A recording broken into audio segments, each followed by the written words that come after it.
Ya, silakan duduk saudara-saudara. Selamat pagi. Ini minggu depan Bapak Rohani sudah pulang ya? Sudah. Jadi ini terakhir kali saya selang satu dengan Pastor Jerry. Lumayan lega kali ya. Tapi sebetulnya itu cuma bercanda ya. Yang pasti kita akan tetap sangat bersukacita kalau kita bisa bekerja bersama-sama dengan pekerjaan kerajaan surga. Kita bisa bersukacita kalau kita bisa bergerak bersama-sama dengan pekerjaan Allah. Amin. Ya, pada hari ini saya akan menyampaikan topik baru. Sebelum ini kita sudah mengikuti priority selama 3 sesi. Kemudian kita masuk pada unshakable selama 2 sesi. Dan sekarang kita akan masuk pada topik yang baru, dan ini memang diberikan oleh Bapak Rohani. Saya memang disuruh. Biasanya Bapak Rohani tidak pernah memberi topik. Terserah apa yang Tuhan bicara sama kamu, selalu begitu katanya. Tapi kali ini Bapak Rohani kasih topik. Topiknya adalah Kingdom Blueprint. Agak berat ya kalau saya lihat ya, aduh bicara soal kerajaan, blueprint. Tapi ini memang kita sudah saatnya sesuai dengan apa yang Allah sampaikan ke Bapak Rohani, bahwa kita sudah saatnya untuk benar-benar memahami bagaimana blueprint kerajaan Allah itu. Kita siapkan hati kita, siapkan konsentrasi kita untuk belajar bagaimana blueprint kerajaan Allah. Dan seperti biasa kita akan bacakan, deklarasikan dulu nats pembimbing kita. Saja kita berdiri, kita hormati firman. Mudah-mudahan terbaca hurufnya agak kecil-kecil ya. Ibrani 8 ayat 5, 1, 2, 3. Pelayanan mereka adalah gambaran dan bayangan dari apa yang ada di surga, sama seperti yang diberitahukan kepada Musa ketika ia hendak mendirikan kemah. Ingatlah demikian firman-Nya, bahwa engkau membuat semuanya itu menurut contoh yang telah ditunjukkan kepadamu di atas gunung itu. Silakan duduk saudara sekalian. Ibrani ini saya pernah bilang bahwa menurut saya nih, buat saya termasuk salah satu kitab yang sulit. Ibrani ini sulit menurut saya, dan memahaminya kita betul-betul harus konsentrasi. Ya, pelayanan mereka itu siapa? Kalau kita baca di ayat sebelumnya, mereka adalah pelayan pekerjaan Tuhan yang ada di dunia ini.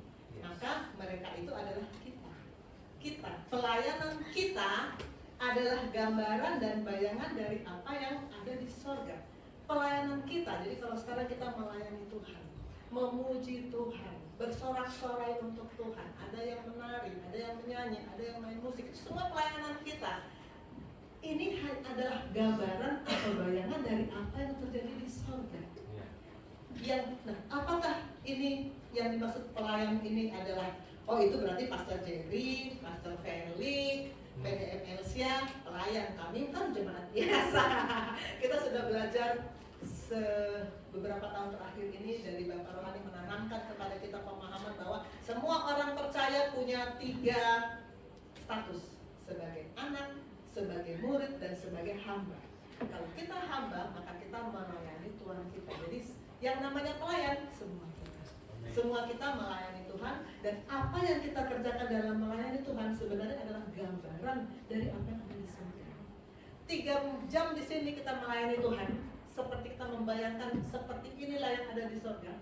24 jam lagi, 7 hari dalam seminggu ini tetap sama, bukan hanya 3 jam di sini. Sepanjang kehidupan kita pastikan bahwa pelayanan kita adalah seperti yang ada di surga. Ini adalah skema besar yang Bapak Rohani berikan kepada saya untuk kita pelajari bersama dalam mungkin 2 atau 3 kali pertemuan. Dan sebetulnya poin-poin dari skema besar ini sudah pernah diberikan, tapi belum dalam satu tema Kingdom Blueprint. Setahu saya judul Kingdom Blueprint ini baru muncul kali ini, setahu saya. Waktu saya masuk di gereja ini di akhir 2014, ketika itu pas Natal saya masuk. Nah, jadi saya baru mendapatkan pengajaran Bapak Rohani mulai dari Januari 2015. Ketika di Januari 2015, seingat saya khotbah Bapak Rohani tentang kemuliaan yang hilang. Waktu itu kita masih di Maharaja, dan waktu itu saya masih lebih banyak langkah longoknya. Tapi ketika itu saya melihat, wow, ini khotbah luar biasa. Apa yang disampaikan Bapak Rohani tentang 5 kemuliaan yang hilang, itu saya belum pernah dapatkan di gereja saya yang sebelumnya, yang sama dengan gereja PLC dan keluar ya. Nggak pernah dapat. Dan itu sangat-sangat memberkati saya. Dan itu bahan itu kemudian, bahan 5 kemuliaan yang hilang itu kemudian juga dipakai oleh Pastor Rio untuk pemulihan permodulan koas mulai dari IPD 41. Koas itu mulai pemuritan di IPD 11, tapi menggunakan 5 kemuliaan yang hilang sejak di IPD 41. Sekarang IPD 55, sudah ada jalan 2 modul ya di IPD 55. Itu di 2015 awal.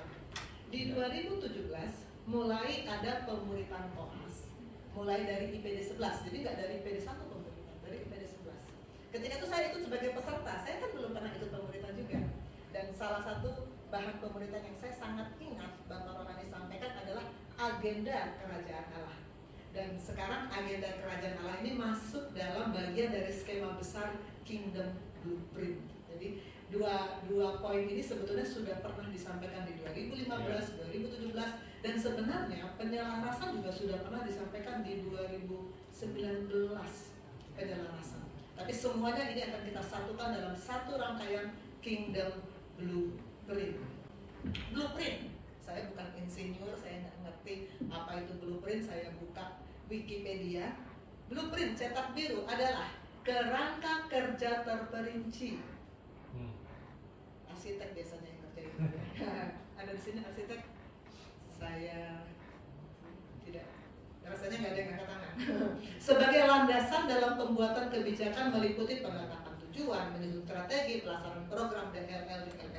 Jadi blueprint itu landasan kerangka kerja yang sangat menjadi, dari sinilah kita tahu apa yang mesti kita kerjakan.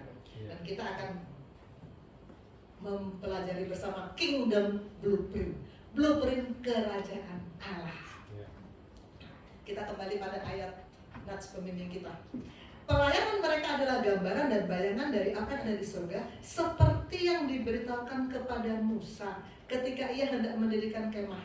Ingatlah, engkau membuat semuanya ini seperti menurut contoh yang telah ditunjukkan kepadamu di gunung itu. Pelayanan kita seperti adalah gambaran dari seperti yang nanti ada di surga. Jadi kalau kita memuji-muji Tuhan, ini latihan seperti gladi resik.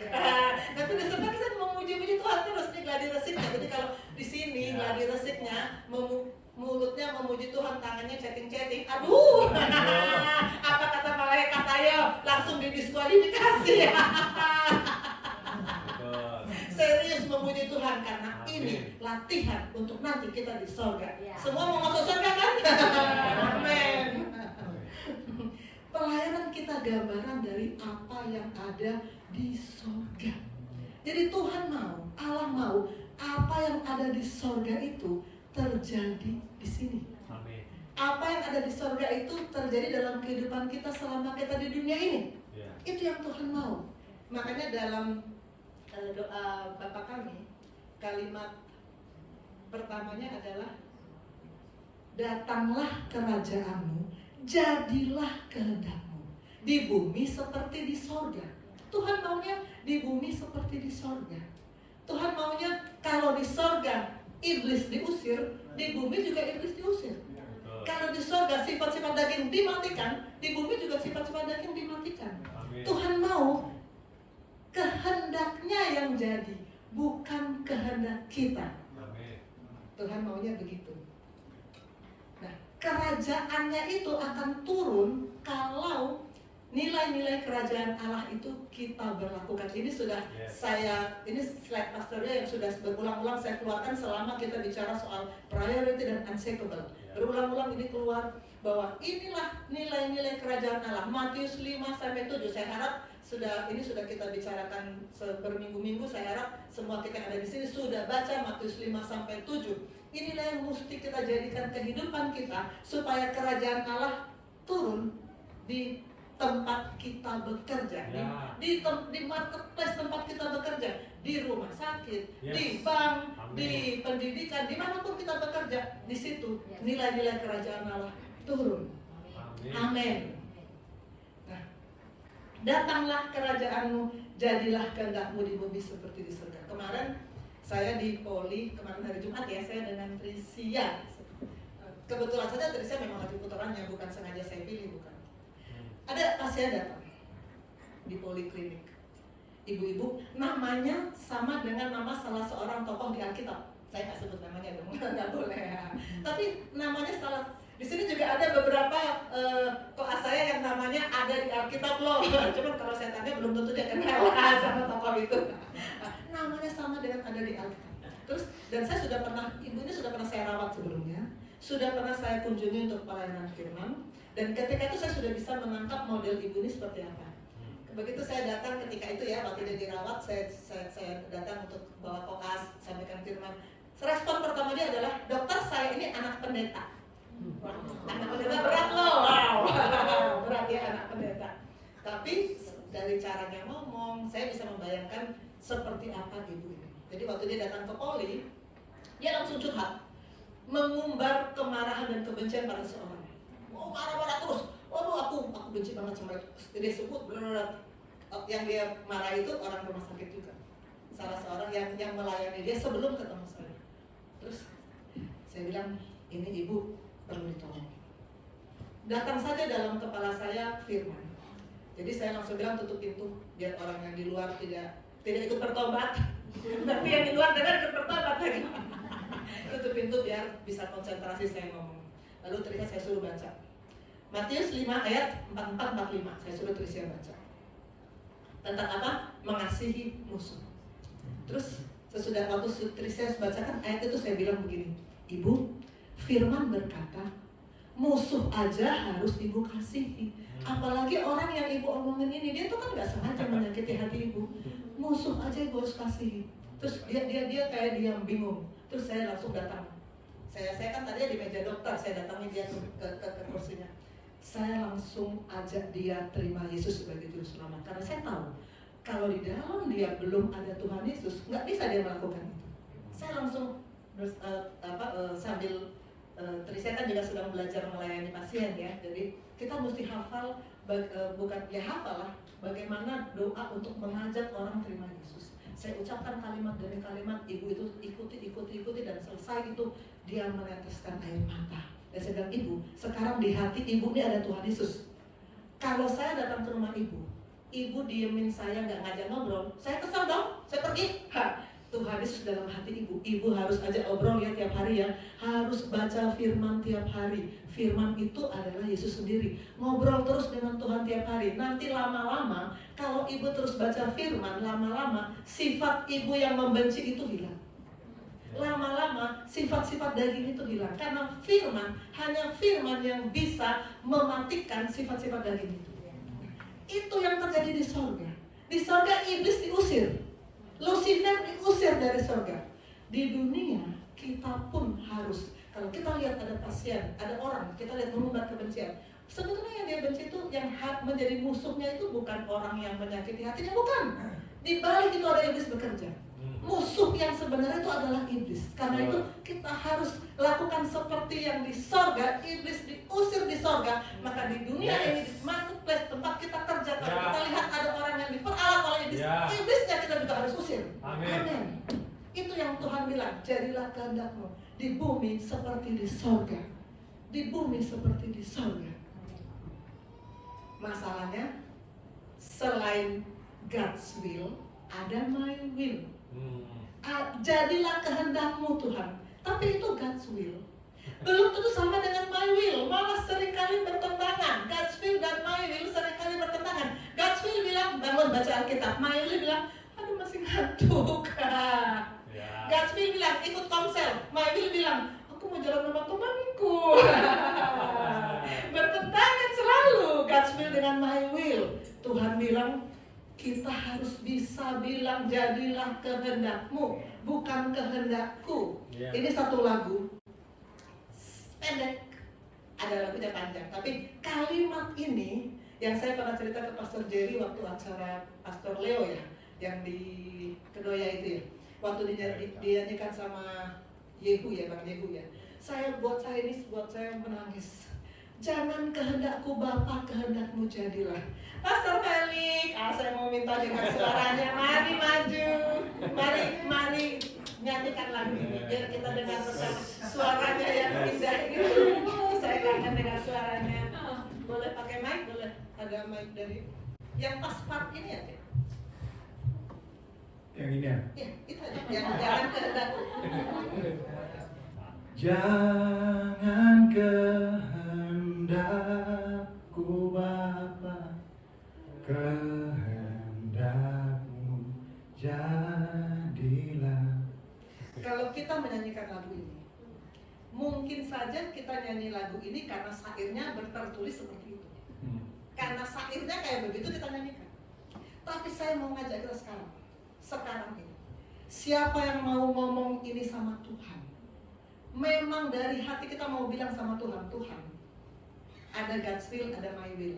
But now, sekarang, saya mau katakan jangan kehendakku Bapak, not my will, but God's will. Siapa yang berani bilang ini sama Tuhan sekarang, mari berdiri. Nyanyikan bersama saya dan Pastor Felix. Kita nyanyi bersama-sama. Mari berdiri, katakan sama Tuhan. Mari Pastor Felix. Katakan dari hatimu kepada Tuhan. Jangan kehendakku Bapa, kehendakmu jadilah. Kita ngomong ini, surga dengar, malaikat-malaikat dengar. Ini deklarasi kita. Kita nyanyikan seluruh lagunya. Jika jiwaku berdoa. Jika jiwaku berdoa kepadamu Tuhanku, ajar aku terima saja pemberian tanganmu dan mengaku seperti Yesus di depan sengsaranya. Jangan kehendakku Bapa, kehendakmu jadilah. Bapa di surga, Engkau mendengar ucapan hati kami. Anak-anak-Mu yang ada di sini yang berdiri mendeklarasikan bahwa mulai hari ini Tuhan kami mau sungguh-sungguh mengatakan jangan kehendak kami, not my will, tapi kehendak-Mu, your will. Kehendak-Mu Tuhan yang jadi. Ajar kami terima saja. Kami seringkali komplain, Tuhan aku gak mau begini, Tuhan aku gak mau begini, Tuhan maunya begitu. Tapi sekarang, mulai sekarang Tuhan, kami mau sepakat dengan firman bahwa kami mau katakan jangan kehendak kami ya Bapa, tapi kehendak-Mu yang jadi.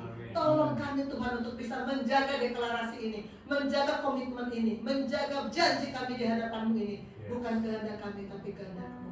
Kita nyanyikan sekali lagi jangan jika jiwaku berdoa. Pastor. Jika jiwaku berdoa kepadamu Tuhanku, ajar aku terima saja pemberian tanganmu dan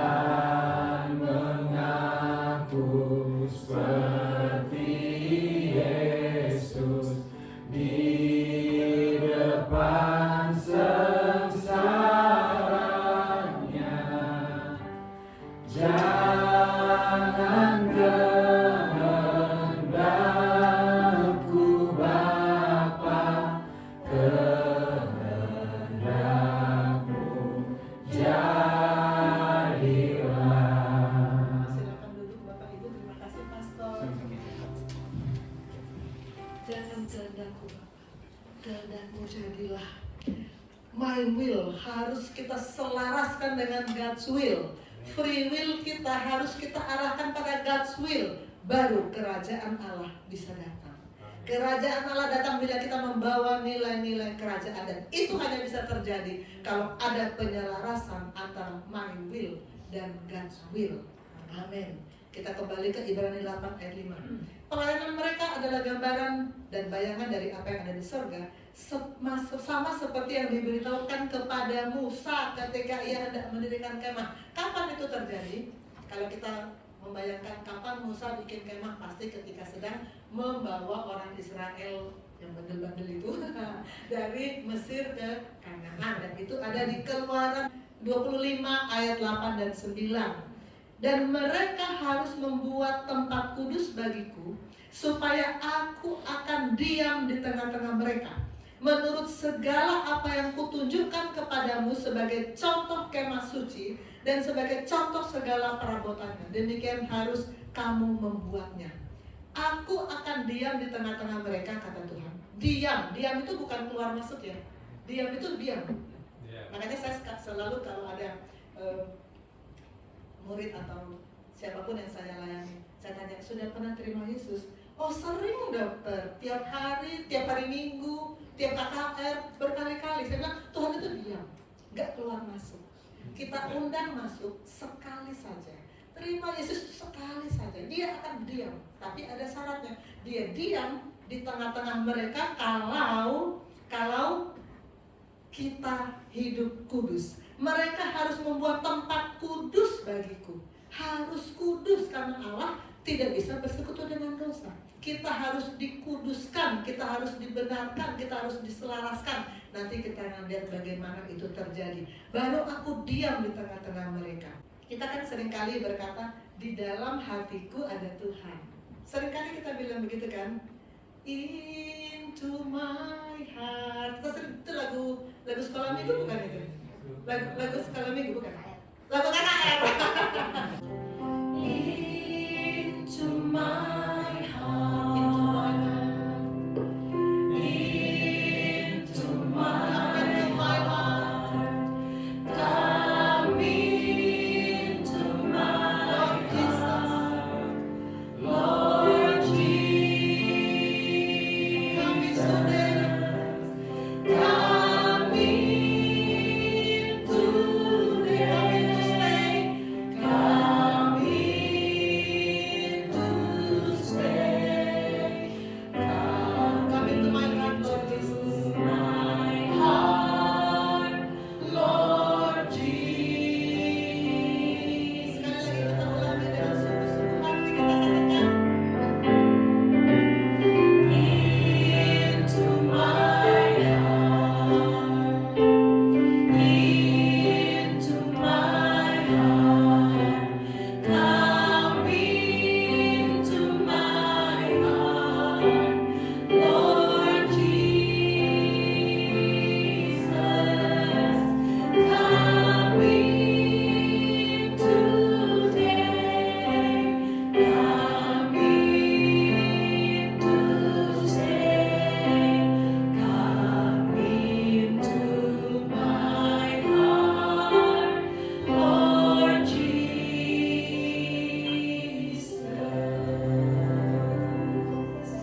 Terima kasih kembaran saya. Ya, sekarang kalau kita betul-betul ngomong ini sama Tuhan, maka yakinlah Tuhan itu di dalam hati kita. Diam, dia diam. Bukannya dia nggak bicara, tapi dia berdiam. Dia stay dalam kita. Dia tidak keluar masuk. Tidak ada saya berkali-kali terima Yesus. Saya berkali-kali kalau KKR angkat tangan terima Yesus. Sekali saja Tuhan masuk. Nanti kita akan lihat sesudah itu lalu apa? Ada kelanjutannya. Aku diam di tengah-tengah mereka, kata Tuhan. Bagaimana itu bisa terjadi? Kembali ke Ibrani 8 ayat 5.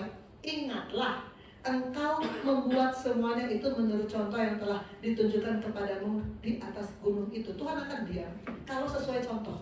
Tuhan akan stay dalam hidup kita, hati kita kalau kita sesuai contoh. Contoh yang mana buat kita sekarang? 1 Yohanes 2 ayat 6 adalah contoh yang sepanjang tahun didengungkan oleh Bapak rohani kita. Barang siapa mengatakan, ini kemarin sudah pada hafal ya. Barang siapa mengatakan bahwa ia ada di dalam dia, sama-sama, ia wajib hidup sama seperti Kristus telah hidup. Contohnya, kehidupan Yesus selama 3,5 tahun, dia bersama murid-muridnya, apa yang dia kerjakan? Orang yang terikat dia lepaskan, orang yang berdosa dia bebaskan, orang yang menderita sakit dia sembuhkan, orang yang patah hati dia bebaskan. Itu contoh yang kita lihat. Hidup sama seperti Yesus telah hidup, maka dia akan diam di tengah-tengah kita. Kita sudah menyelesaikan bagian pertama, Ibrani 8 ayat 5. Sekarang kita masuk di building foundation, dasar dari bangunan, building foundation.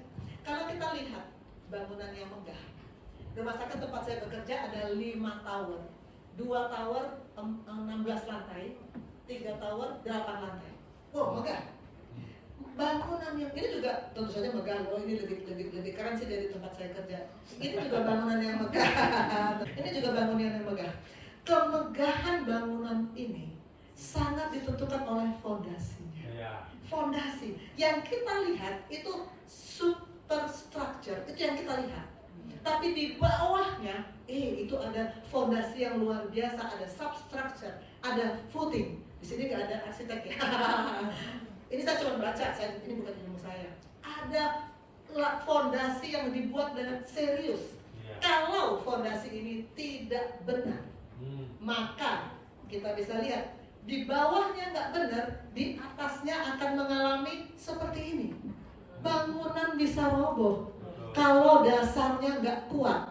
Hidupmu, hidup kita bisa roboh, bisa hancur, bisa tidak mencapai tujuan kalau dasarnya nggak kuat. Maka kita harus punya dasar yang kuat. Kita harus tahu bagaimana membangun fondasi.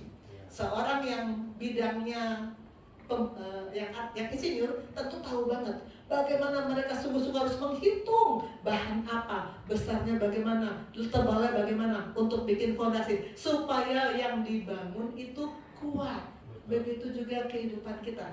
Yang fondasi itu kita nggak lihat, tapi bangunannya kita lihat. Yang tidak terlihat menentukan yang terlihat. Yang tidak terlihat menentukan yang terlihat. Maka Paulus bilang kepada jemaat Korintus, sebab kami tidak memperhatikan yang kelihatan, melainkan yang tak kelihatan. Karena yang kelihatan itu sementara, sedangkan yang kelihatan adalah kekal. Coba lihat teman kanan kirimu, lihat teman kanan kirimu. Cakep, gagah. Itu sementara, itu yang terlihat dari kanan kirimu itu sementara. Di dalam dia ada yang tidak terlihat. Kalau yang tidak terlihat itu diambil, selesai. Yang tidak terlihat itu yang jauh lebih penting, karena kalau yang tidak terlihat itu diambil, selesai. Maka yang tidak kelihatan, yang kekal itu yang harus sungguh-sungguh kita perhatikan, kita hidupkan, kita beri makan, kita pastikan roh kita kuat, karena itu yang tak terlihat, itu yang kekal. Amin. Untuk building foundation ini ada 2 tokoh Alkitab yang akan kita pelajari. Pertama Petrus, kedua Paulus. Ini dua-duanya adalah tokoh Alkitab yang luar biasa. Sebetulnya untuk yang Petrus, kita sudah singgung sedikit kemarin di Unshakable Part 1.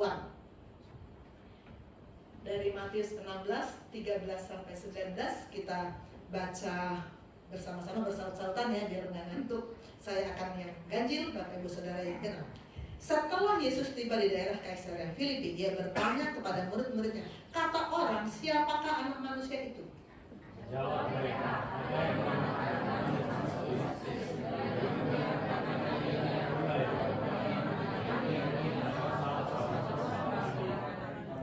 Lalu Yesus berkata kepada mereka, tapi apa katamu, siapakah aku ini?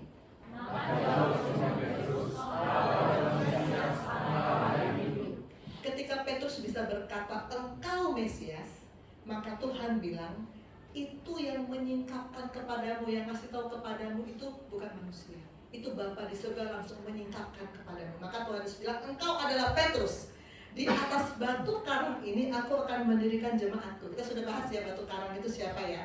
Bukan engkau adalah Petrus, di atas Petrus aku mendirikan, bukan. Tapi yang dimaksud batu karang adalah kalimat sebelumnya. Engkau adalah Mesias, anak Allah yang hidup. Itulah batu karang. Kalau kita mau bukti, saya kembali tayangkan batu karang, sumber lambang dari unshakable. Petrus sendiri ngomong ke jemaat yang dia kirimin surat di 1 Petrus 2 ayat 4, datanglah kepadanya batu yang hidup itu, yang telah dibuang oleh manusia tapi dipilih dan dihormat di hadirat Allah. Petrus sendiri nyuruh jemaatnya datang kepada Tuhan Yesus. Dan Paulus bilang dalam 1 Korintus 3 ayat 11, tidak ada seorang pun yang dapat meletakkan dasar yang lain daripada dasar yang telah diletakkan, yaitu Yesus Kristus. Hanya satu-satunya dasar yang membuat kita unshakable adalah Kristus Yesus. Masih di Korintus 10 ayat 4, mereka semua minum minuman rohani yang sama. Mereka ini adalah bangsa Israel ketika dalam perjalanan dari Mesir ke Kanaan. Sebab mereka minum dari batu karang rohani yang mengikuti mereka, dan batu karang itu ialah Kristus. Batu karang itu ialah Kristus. Kalau kita dibangun di atas fondasi firman, kita tidak tergoyahkan. Apapun yang terjadi, kita nggak tergoyahkan. Beberapa minggu yang lalu, mungkin Pastor Jerry masih ingat, kita Zoom dengan IPD 53. Ada seorang bilang gini, dokter, saya waktu baru masuk IPD Koja, saya hampir mengundurkan diri. Karena masalah saya berat banget, banyak banget masalah yang saya hadapi. Aduh, banyak sekali masalah yang saya hadapi. Saya hampir mengundurkan diri. Terus saya bilang gini, ya masalahmu memang berat sekali, besar sekali, berat sekali. Karena Tuhanmu kecil. Kalau Tuhanmu kecil, masalahmu besar. Percayalah, iblis sangat pandai meyakinkan kita betapa besarnya masalah kita, sehingga kita butuh lebih dari Tuhan. Kita butuh, nggak cuma Tuhan yang kita butuh, ada yang lain yang kita butuh. Itu dari iblis. Dia tidak mau kalau kita percaya bahwa hanya Yesus yang kita butuhkan. Kalau Tuhanmu besar, masalahmu kecil. Kalau Tuhanmu besar, masalahmu kecil. Anak sekolah minggu aja tahu kok. Tuhan Allah di tengah kita besar. Anak sekolah minggu aja tahu kalau Tuhan kita besar. Masa sesudah dewasa kita mau bilang masalahku yang besar, Tuhanku yang kecil? Jangan mau dibodohi sama iblis, anak-anak Tuhan. Pastikan kita di atas batu karang. Masalah kita kecil, Tuhan kita besar. Katakan itu tiap-tiap hari biar iblis lari. Iblis itu kalau dengar firman dia lari loh. Iblis tahu hukum roh. Iblis tahu hukum di dunia roh. Kalau ada firman, iblis itu pergi. Dia tahu dia sudah kalah kok. Kita aja yang bodoh kalau masih mau percaya kata-kata iblis. Betul? Betul, jangan mau dibodohi sama iblis. Kita sudah menang bersama Kristus. Amin. Kata Yesus kepadanya, ini masih cerita Petrus. Berbahagialah engkau Simon bin Yunus, bukan manusia yang menyatakan revelation, penyingkapan yang ilahi itu bukan dari manusia, tapi dari Bapa yang di surga. Dan aku berkata kepadamu, engkau adalah Petrus, dan di atas batu karang ini adalah Kristus. Kristus yang adalah Mesias itu, firman yang dinyatakan itu. Di atas batu karang itu, aku mendirikan jemaatku dan alam maut tidak menguasainya. Kita harus dibangun di atas batu karang itu, yaitu Kristus. Amin. Baru kita unshakable. Apapun yang terjadi, kita nggak goyah. Kita nggak goyah. Masalah kita kecil, karena Tuhan kita besar. Amin. Kita lanjut ke tokoh kedua, Paulus. Paulus ini kalau selalu mengatakan aku yang dipenjara karena Kristus. Paulus ini hidupnya banyak dihabiskan di penjara karena Kristus. Tapi dia bisa bilang kepada jemaat Filipi di Filipi 4 ayat 4, bersukacitalah senantiasa. Luar biasa. Dari penjara dia bisa bilang bersukacitalah. Luar biasa. Oke, Paulus bilang kepada jemaat di Korintus, tidak ada seorang pun yang dapat meletakkan dasar lain daripada dasar yang telah diletakkan, yaitu Yesus Kristus. Ini sudah saya gambar ini sudah muncul di Unshakable Part 1. Ini sebelah kiri adalah rumah yang ketika datang badai dia tetap tegak berdiri, sedangkan di sebelah kanan adalah rumah yang ketika datang badai dia hanyut. Ini sebetulnya cerita Tuhan Yesus di atas bukit, khotbah Tuhan Yesus di atas bukit di Matius 7. Matius 7 ayat 24-25, saya minta semua kokas yang laki-laki membaca ini dengan keras. 1, 2, 3. Setiap orang yang mengatakan ini dan melakukannya, ia sama dengan orang yang bijaksana yang mendirikan rumahnya di Kemudian turunlah hujan dan datanglah banjir. Lalu angin melanda rumah itu, tetapi rumah itu tidak rubuh sebab didirikan di atas batu. Rumah itu tidak rubuh karena didirikan di atas batu. Rumah yang didirikan di atas batu itu Tuhan Yesus mengumpamakan itu seperti orang yang di ayat 24 mendengar perkataanku ini dan melakukannya. Banyak orang yang berhenti sampai di mendengar, datang ke gereja dengan firman amin amin luar biasa memberkati, tapi udah besoknya sudah lupa. Melakukannya entahlah, hilang begitu saja. Nah, itu yang kalau hanya mendengar tapi nggak melakukan, itu nanti di ayat berikutnya. Kalau yang mau unshakable, yang mau tetap tegak berdiri, apapun yang terjadi saya tetap teguh di dalam Tuhan, adalah yang mendengar perkataannya dan melakukannya. Ini seperti rumah yang tetap kokoh walaupun ada badai datang, apapun masalah yang datang, kita tetap tegak berdiri karena kita mendengar perkataan Kristus dan melakukannya. Di 2526 saya minta kelas yang perempuan baca dengan suara keras. Tetapi setiap orang yang mendengar perkataanku ini dan tidak melakukannya, ia sama dengan orang yang bodoh yang mendirikan rumahnya di atas pasir. Kemudian turunlah hujan dan datanglah banjir, lalu angin melanda rumah itu, sehingga rubuhlah rumah itu dan hebatlah kerusakannya. Tadi di depan ada gambar bangunan yang runtuh kan, karena fondasinya nggak kuat. Fondasi nggak kuat. Kalau perumpamaan ini adalah kalau kita hanya mendengar firman tapi tidak melakukannya. Apalagi nggak mendengar ya. Mendengar aja sebetulnya susah loh. Mendengar firman susah. Coba sekarang jujur di gereja lama. Kalau kita dengar pendeta khotbah, berapa menit pertama kita dengar? Selebihnya kita ngelamun, mikirin nanti abis ini mau ngapain. Jujur. Karena semua orang yang saya tanya pasti bilang iya sih iya. Lalu kemudian ada notification langsung balas-balas cari. Ini sudah mendengar nih, udah mendengar. Ini sudah bagus bisa mendengar. Tapi kalau hanya mendengar, tidak melakukan, sama seperti yang bangunan yang roboh tadi, fondasinya nggak kuat. Kita harus dibangun di atas batu karang dengan cara apa? Mendengar dan melakukan semua perintah Kristus. Amin. Kita maju terus. Sekarang kita masuk pada agenda kerajaan Allah. Ini diajarkan Bapak Rohani di tahun 2017 ketika pemuritan pertama dengan IPD 11. Mulai IPD 11, IPD 10 nggak ada pemuritan, belum ada. Di IPD 11 mulai ada pemuritan, ketika itu onsite di Maharaja, masih Maharaja ketika itu. Agenda kerajaan Allah. Tuhan Yesus ketika masih bekerja di bumi berkali-kali bilang, aku akan datang segera. Begitu juga dalam kitab-kitab di Perjanjian Baru berkali-kali ada pernyataan Tuhan akan datang, Tuhan akan datang. Tapi sampai sekarang kenapa belum datang? Sudah lama loh, sudah 2000 tahun lebih. Kok belum datang juga? Kita lihat di Kisah Rasul 3 ayat 21.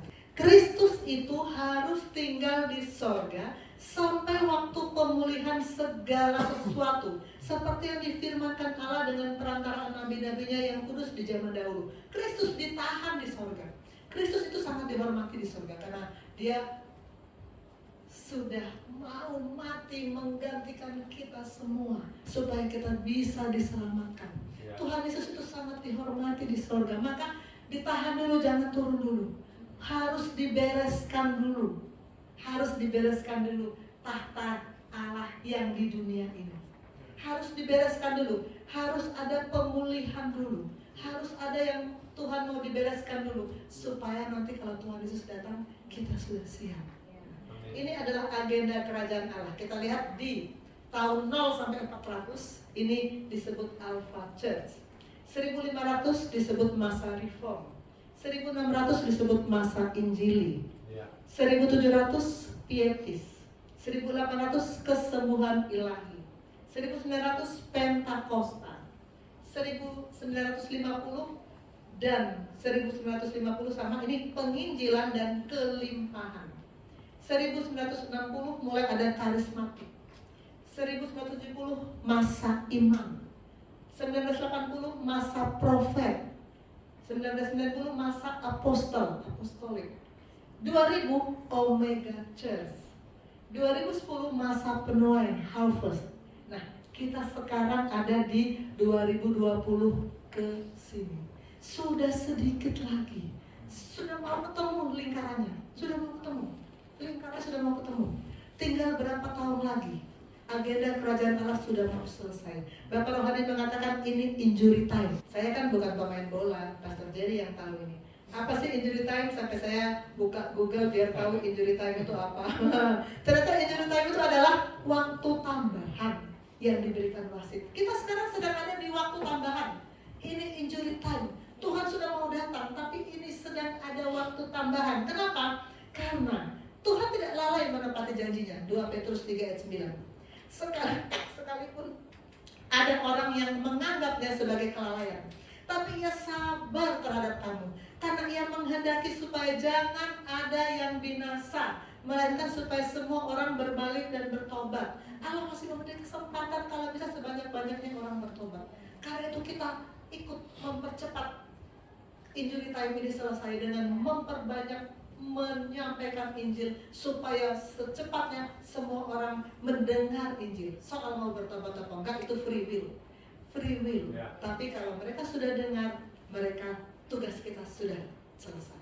Mereka sudah dengar, tugas kita kan menyampaikan. Soal mau atau tidak itu free will. Puji Tuhan, selama ini kalau di rumah sakit setiap pasien yang saya tanya mau terima Yesus, semuanya mau terima. Tapi apakah nanti akan ada yang menolak? Mungkin saja, saya nggak tahu, itu kan free will. Tapi kita yang penting menyampaikan. Oke, kita sekarang masuk pada alignment agenda. Penyelarasan. Selaras kalau saya baca di kamus adalah selaras itu banyak di bidang nada. Nada harus selaras, suara bunyi, suara musik. Ya, kalau saya mendengar kalau kita mendengar nada do, mi, sol itu selaras ya, satu chord itu enak didengarnya. Tapi kalau kita dengar nada ada do, la, si, kita aduh ini apa ya, nggak enak diterima, matiin aja. Yang salah dunia aja nggak suka kalau nggak selaras, apalagi sorga. Kalau ada orang pikiran, omongan, perbuatannya nggak selaras, kita gini orang. Misalnya ada orang ngomong gini, saya mau ke kiri, tapi dia jalan ke kanan. Kita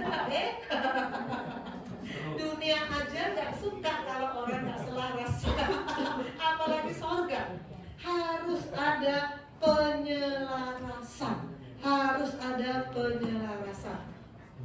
Paulus bilang kepada jemaat di Efesus, sebab itu aku menasihatkan kamu, aku orang yang dipenjarakan karena Tuhan, supaya hidupmu sebagai orang-orang yang telah dipanggil berpadanan dengan panggilan itu, selaras dengan panggilan itu, sesuai dengan panggilan itu. Masih di Efesus 4 ayat 13, sampai kita semua telah mencapai kesatuan iman, pengetahuan yang benar tentang anak Allah, kedewasaan penuh dan tingkat pertumbuhan yang sesuai dengan kepenuhan Kristus. Sesuai, selaras, sepadan. Surga maunya begitu. Surga maunya kita sepadan. Apa yang kita omongin, kalau kita dengar firman kita bilang amin, amin. Tapi Senin, Selasa, Rabu, Kamis, Jumat, Sabtu itu terjadi nggak dalam hidup kita? Harus sepadan. Hidup kita harus sepadan dengan apa yang kita dengar dan kita perkatakan dan kita aminkan. Sekarang kita masuk dalam ini pengajaran Bapak Rohani tentang penyelarasan 3 atau 4 tahun yang lalu ya Pastor ya. Ketika itu Bapak Rohani dan Pastor Rio, Pastor Pierre, Pastor Jerry pernah bergantian menyampaikan kepada kita. Nah, karena ini dalam satu skema agenda Kingdom Blueprint ada, dan karena ada banyak jemaat baru, maka ini saya ulangi lagi sedikit. Kita adalah orang berdosa yang dibenarkan. Kita, status kita dibenarkan. Kita sebetulnya bukan orang benar. Kita sejak Adam melawan perintah Tuhan, Adam diusir terpisah dari Allah. Posisi Adam adalah posisi terpisah dari Allah, adalah posisi menuju maut. Dan semua keturunannya termasuk kita berada pada posisi yang sama, menuju maut. Tapi kita dibenarkan pada saat kita menjalani yang disebut penyelarasan. ada 3 tahap pembenaran. Tahap pertama, step 1 adalah penyelarasan roh. Tahap kedua, step 2 adalah penyelarasan jiwa dan tubuh. Step 3 adalah pembenaran kekal, glorification, di mana Tuhan Yesus datang. Amin. Nah, tahap 1. Tahap 1 itu sering disebut justification atau penyelarasan roh. Nanti kita akan lihat ayat-ayatnya. Sedangkan tahap 2 disebut sanctification atau penyelarasan jiwa dan tubuh. Kita langsung masuk di step 1. Step 1, banyak orang Kristen masuk di step 1, berhenti di step 1, tidak maju ke step 2. Saat penyelarasan roh adalah saat kita terima Yesus sebagai juru selamat. Tadi kita katakan into my heart, kita terima dia, dalam kita ada dia.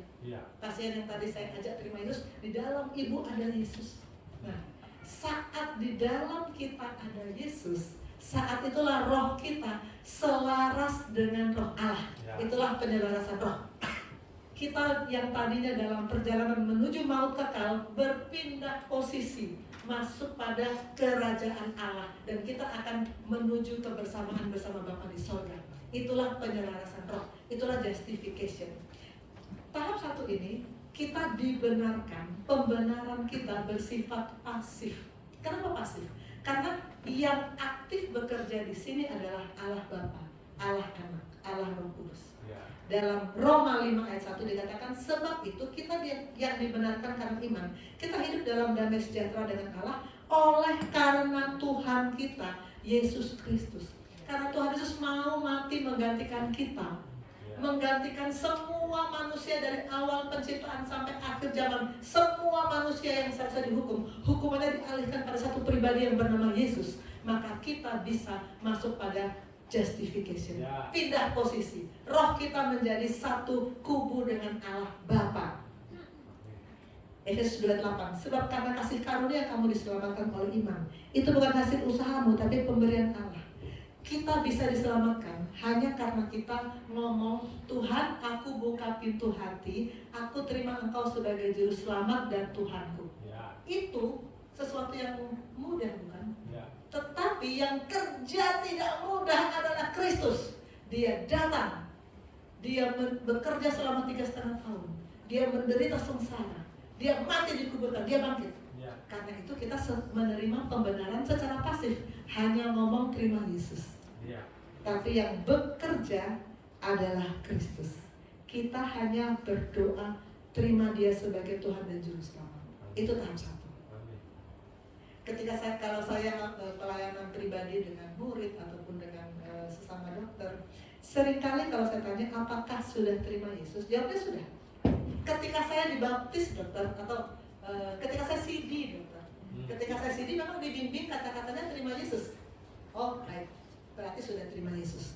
Namun kebanyakan orang Kristen, kebanyakan anak-anak Tuhan hanya berhenti di tahap 1, hanya berhenti sampai di penyelarasan roh. Sesudah saya terima Yesus, ya sudah. Baca firman tiap hari, ya enggak juga. Ke gereja tiap hari, ya enggak juga. Orang saya kan sibuk, kerjaan banyak, urusan banyak. Sedangkan kita sekarang belajar bahwa tahap 1, step 1 harus dilanjutkan dengan tahap 2. Kalau mau ke tahap 3, kalau mau ke pembenaran kekal, kalau mau bersama-sama Bapa di sorga, kita harus lewati tahap 2 ini. Tahap 2 adalah penyelarasan jiwa dan tubuh. Bukan cuma roh yang harus selaras, karena kita ini bukan roh doang. Kita gak gentayangan, kita punya tubuh, punya jiwa. Maka tubuh dan jiwa juga harus diselaraskan. Tahap 2, penyelarasan jiwa tubuh, pengudusan atau sanctification. Pembenaran yang bersifat aktif. Nah, tadi kita sudah tahu pembenaran yang bersifat pasif, di mana kita hanya terima Yesus. Di tahap 2, pembenaran kita bersifat aktif. Seperti apa nanti kita lihat? Kolose 3 ayat 10. Dan telah mengenakan manusia baru. Saat kita lahir baru terima Yesus, kita mengenakan manusia baru. Mengenakan manusia baru tidak titik. Oh, udah manusia baru, udah lahir baru, udah selesai. No.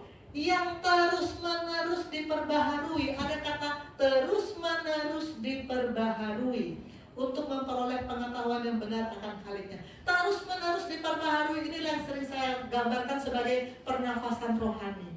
Terus menerus diperbaharui ini terjadi saat kita selalu melakukan koneksi hubungan dengan Allah Bapa, di mana firman datang, respon kita dalam doa sampai ke Bapa. Firman dari Bapa sampai ke kita, respon kita dalam bentuk doa sampai ke Bapa. Itulah pernafasan rohani. Firman datang seperti kita inhale. Kita ngomong, kita beri respon kepada Tuhan, kita seperti inhale. Respon, saya katakan respon, saya tidak katakan lagi doa. Karena kalau doa seringkali dianggap daftar permintaan. Karena doa, kita sudah belajar berkali-kali bahwa doa bukan daftar permintaan ya. Doa minta boleh, tapi sebelum kita minta, omongan kita kepada Tuhan jauh lebih bagus, jauh lebih berharga, jauh lebih berkenan kepada Tuhan kalau omongan kita berupa respon terhadap firman. Amin. Sepakat dengan firman. Amin. Tuhan, saya terima firman-Mu. Itu yang Tuhan mau, respon terhadap firman. Amin. Itulah yang namanya pernafasan rohani. Firman datang, respon kita datang. Itu membuat kita hidup. Berhenti bernafas. Hanya inhale, mati. Hanya exhale, mati. No inhale, no exhale, apalagi mati. Maka pernafasan rohani harus terus-menerus sepanjang hidup kita. Pernafasan rohani membuat kita diselaraskan, karena pada saat kita baca firman, terima firman, roh menerjemahkan firman ke dalam roh kita. Saat itu kita melakukan penyelarasan pikiran kita dengan pikiran firman, penyelarasan perasaan kita dengan perasaan firman, penyelarasan keinginan kita dengan keinginan firman.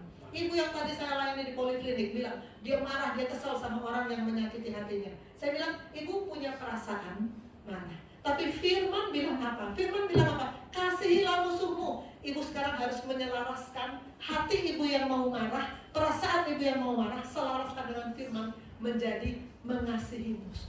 Itu yang harus terjadi. Apa sih yang mesti pernah ada murid, ini sudah IPD 30 sekian, bilang ke saya gini, dokter, saya kok nggak tertarik ya baca Alkitab. Ngomong terus terang bilang sama saya, dan saya sungguh menghargai keterus terangan murid saya. Saya bilang gini, kamu pernah punya pacar atau sekarang sedang punya pacar? Ada, dokter. Kamu kalau ketemu pacarmu, lalu kamu bilang, saya nggak tertarik sama kamu, kira-kira pacarmu bilang apa? Bubar. Kita kalau punya pacar, lalu kita ketemu pacar, apa sih yang kita rasakan? Sangat ingin ketemu, sangat senang bertemu, sangat, malah kalau boleh jangan ketemu, kalau boleh jangan pisah-pisah gitu ya. Terus-terusan bersama. Begitu juga kalau kita bilang, aku mengasihi Yesus. Kalau saya tanya ke orang-orang yang saya layani, apakah kamu mengasihi Yesus? Jawabnya pasti ya, pasti jawab, aku mengasihi Yesus. Tapi apakah kamu mengasihi firman-Nya? Belum tentu, padahal Yesus dan firman adalah satu. Kalau kita mengasihi Yesus, tapi nggak mengasihi firman, surga bilang apa? Nggak cocok ini. Surga itu menilai kita. Pasti menilai kita. Bukan cuma saya menilai murid. Saya menilai murid gak penting. Fana. Surga menilai kita kekal. Kalau kita bilang aku mengasihi Yesus, pastikan aku mengasihi firman. Pastikan kita bergairah kalau baca firman. Sama dengan kita kalau ketemu pacar, bergairah pengen ngobrol, kita lihat matanya, aduh. Kita pengen terus-menerus mendengar suaranya, bukan? Begitu pula kita kalau mau ketemu Yesus. Kalau kita ngaku mengasihi Yesus, pastikan ada gairah dalam hati kita untuk baca firman. Dan kalau kita baca firman, kita selaraskan pikiran kita dengan apa kata firman, selaraskan perasaan kita dengan apa yang dirasa oleh firman, selaraskan keinginan kita dengan apa yang diingini oleh firman. Maka itu yang akan membuat kita masuk dalam sanctification. Hari demi hari kita masuk dalam sanctification. Kolose 3 ayat 10 tadi, mengenakan manusia baru yang terus-menerus diperbarui untuk apa? Untuk memperoleh pengetahuan yang benar. Pengetahuan kita belum benar. Kita baru tahu sedikit-sedikit tentang Tuhan. Belum semuanya kita tahu. Makanya kita harus terus tiap-tiap hari baca firman, supaya kita dapat pengetahuan yang benar. Efesus 4 ayat 13 juga mengatakan, sampai kita mencapai kesatuan iman dan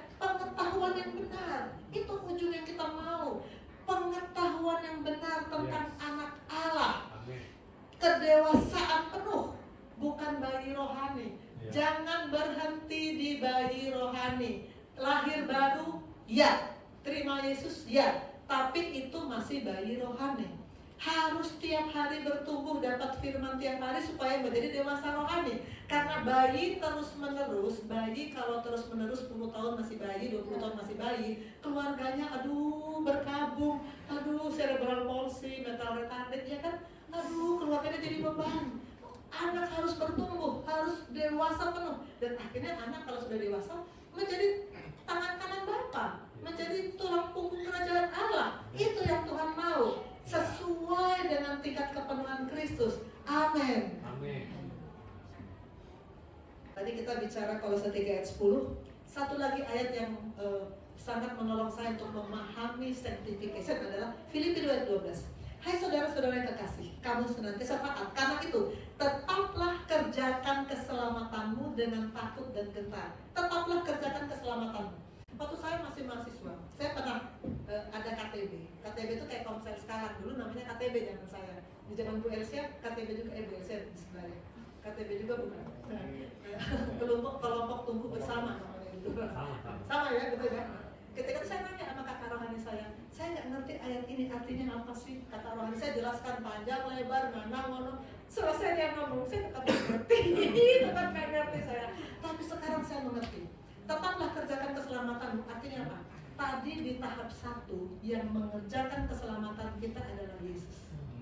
Di tahap 2 yang mengerjakan keselamatan kita adalah kita sendiri. Dengan apa? Dengan terus-menerus diperbaharui, terus-menerus melakukan pernapasan rohani, terus-menerus mendapat firman dan merespon firman kepada Allah. Itu yang namanya tetaplah kerjakan keselamatanmu. Yes. Ini skema saya sudah pernah keluarkan sekian tahun yang lalu, yang baru-baru pasti belum lihat. Ini adalah lingkaran kiri, ini adalah kehidupan kita sebelum terima Yesus. Salib ada di luar. Orang yang seperti ini pasti salib ada di luar dalam arti tidak pernah merasa perlu baca firman, nggak pernah merasa kenal Tuhan Yesus. Memang enggak, memang bukan masih belum di dalam Tuhan kan. Betul. Yang menguasai hidup, yang menguasai tahta hati adalah aku. Dan hidup kita berantakan. Hidup kita berantakan pasti. Kalau kita tidak punya Tuhan, hidup kita berantakan. Saat kita mengalami pembenaran pasif, saat kita terima Yesus. Tadi kita sudah baca Efesus 5 ayat 1. Roma 5 ayat 1, Efesus 2 ayat 8, dan juga ditambah di sini Yohanes 3 ayat 16, karena begitu besar kasih Allah dan seterusnya. Saat kita terima Yesus, maka berubah. Salib menguasai tahta hati. Karena saat kita berdoa terima Yesus, kita kan bilang gini, Tuhan, aku menerima Engkau sebagai juru selamatku dan sebagai Tuhanku. Sebagai Tuhan, Tuhan itu Tuhan, maka Dia yang berkuasa. Kita bilang, Tuhan kuasailah tahta hatiku, maka yang menguasai Tuhan. Aku turun. Dan hidup kita teratur. Apakah semua orang yang terima Yesus lahir baru, hidupnya seperti lingkaran ini? Ternyata enggak. Sebagian besar enggak. Dalam pelayanan pribadi saya tanya, apa hidupmu kayak begini? Enggak. Sebagian besar kayak begini. Yesus sih masuk dalam hidup, tapi bukan di tahta. Bukan sebagai penguasa. Yang menguasai tetap aku. Tetap aku yang menguasai. Maka hidupnya tetap kacau. Gak bisa dibedakan anak Allah, anak dunia dan anak Tuhan. Anak dunia nyontek, anak Tuhan juga nyontek. Anak dunia marah, anak Tuhan juga marah. Anak dunia bohong-bohong putih, anak Tuhan juga sama bohong-bohong putih. Karena apa? Karena ini yang menguasai bukan salib. Nah, inilah yang membuat harus masuk dalam sanctification. Dalam sanctification mengenakan manusia baru yang terus-menerus diperbaharui. Kolose 3 ayat 10. Dan Filipi 2 tadi berkata, tetaplah kerjakan keselamatanmu. Tetap kerjakan keselamatanmu. Tuhan Yesus sudah mengerjakan di tahap 1, di tahap 2 kita yang bekerja. Maka kita harus Kolose 3 ayat 5 yang kemarin di ending dari Unshakable. Karena itu matikan dalam dirimu segala sesuatu yang duniawi. Matikan. Siapa yang harus mematikan? Kita. Kita nggak bisa mereka-reka, Tuhan matikan. Pastor Jerry waktu menutup ibadah bilang, kalau bukan kita yang matikan, kedagingan itu yang mematikan kita. Kedagingan itu yang mematikan kita. Sifat-sifat duniawi itu yang mematikan kita. Kita yang harus mematikan. Itu yang namanya terus kerjakan keselamatanmu. Kalau kita terus mematikan keduniawian kita, maka akhirnya kita seperti Paulus di Filipi 3 ayat 8 berkata, segala sesuatu sekarang kok anggap rugi, karena pengenalanku akan Yesus Kristus lebih mulia dari semuanya itu. Oleh karena Dialah aku telah melepaskan semuanya itu dan menganggapnya sampah supaya aku memperoleh Kristus. Pada akhirnya, dulu waktu saya masih belum di GSIP ini, saya sangat sangat ingin medsos saya itu menunjukkan, memamerkan kepada dunia betapa saya sedang jalan-jalan di tempat yang indah, saya sedang menikmati hal-hal yang menyenangkan. Itu kan berarti kita mau all about me. Sekarang all about Jesus. Kita menganggap itu sampah, enggak penting. Itu kesementaraan. Kita sekarang sedang punya fokus kepada kekekalan. Kita menganggapnya sampah sesudah kita memperoleh Kristus. Dan akhirnya Wahyu 3 ayat 5, glorification, pembenaran kekal. Wahyu 3 ayat 5 berkata, barang siapa menang, ia akan dikenakan pakaian putih. Kalau tiba-tiba Diego datang ke saya bilang, dokter saya menang, saya akan bilang ini, menang sama siapa kamu? Kapan kamu berperannya? Menang itu melawan siapa sih? Barang siapa menang, emang kita sudah menang. Menang melawan siapa? Melawan dunia, melawan kedagingan, melawan iblis. Itu yang namanya menang. Barang siapa menang, ia akan dikenakan pakaian putih. Aku tidak akan menghapuskan namanya. Aku mengaku namanya di hadapan Bapakku. Kita semua kan pengen begitu, pengen diaku Tuhan nanti pada hari penghakiman. Kemenangan itu hanya dapat kalau kita sudah melewati sanctification. Wahyu 2 ayat 10, sehendaklah kau setia sampai mati, aku akan mengaruniakan kepadamu mahkota kehidupan. Setia sampai mati. Amin. Kita masih ada lanjutan, tapi karena saya sudah 1 jam ya, waktu saya sudah habis, saya potong di sini dan nanti kelanjutannya akan ada di jadwal saya berikutnya. Ini masih to be continued.